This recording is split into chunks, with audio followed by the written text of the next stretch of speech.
Now, I'm going to start on the outside, and specifically I'm going to start with the sliding door. I say sliding door because there's only one. This vehicle has 3 doors. 2 in the...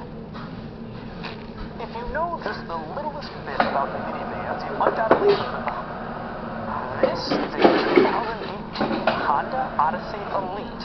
The top-end model in the Oh, that's nice to know, because what I heard. lineup, and it costs Those cars got changed. That's right. You can now spend Those cars, the wheels just got changed. It's no longer the Pontiac Aztek. It's now the Nissan Juke. Which I have seen one of those things. Those things are ugly. It's surprising though, isn't it? Yeah. Now, before I get started, I should say that this thing isn't exactly $50,000. I think the window sticker price... Recent years we've lost sight of what small car really means, because the Fiat 500 is absolutely chuffing Nicola. It's just 275 millimetres, that's less than a school ruler, longer than a smart car. But this has 4 seats, and it weighs just 470 kilograms, around 2/3 of the original Mini.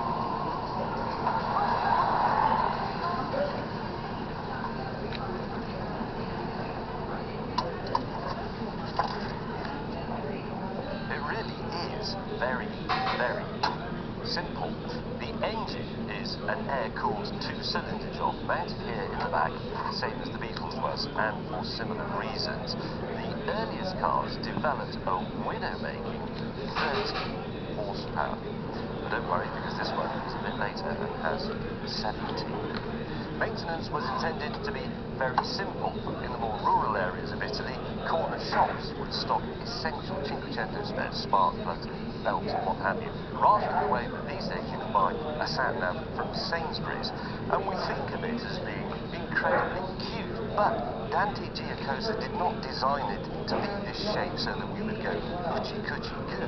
He did it this way to use as little sheet metal as possible, because in 1950s Italy, steel was expensive. And that brings us to this fabric sunroof, which was not an extravagance, and it wasn't an option. You had to have it, and it was there because fabric was lighter and cheaper than steel.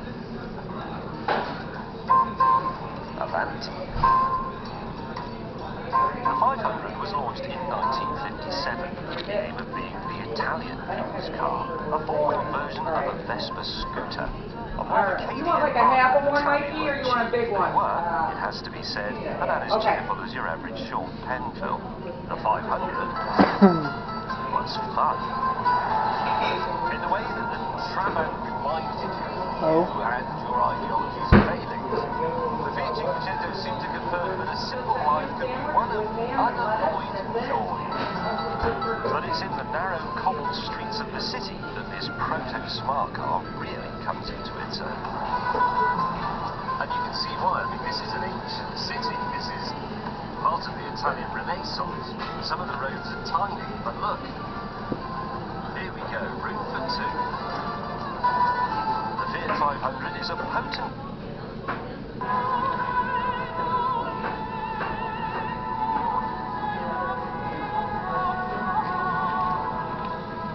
Hello. I was the first to arrive, and as you can see, my choice was superb.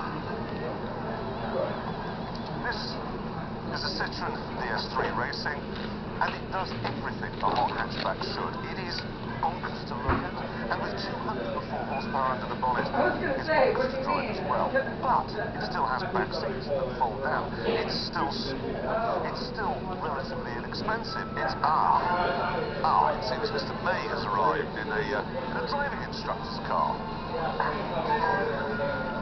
This is a Renault Clio, but it's the Captain.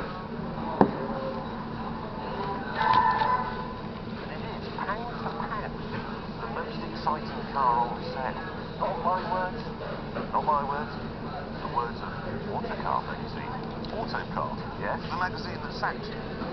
Yes. And I could point out that it's £16,000 and yours is what, 23? John, where's your aircon? Cruise control, sat-nav, you've got anything. This hasn't It's got aircon.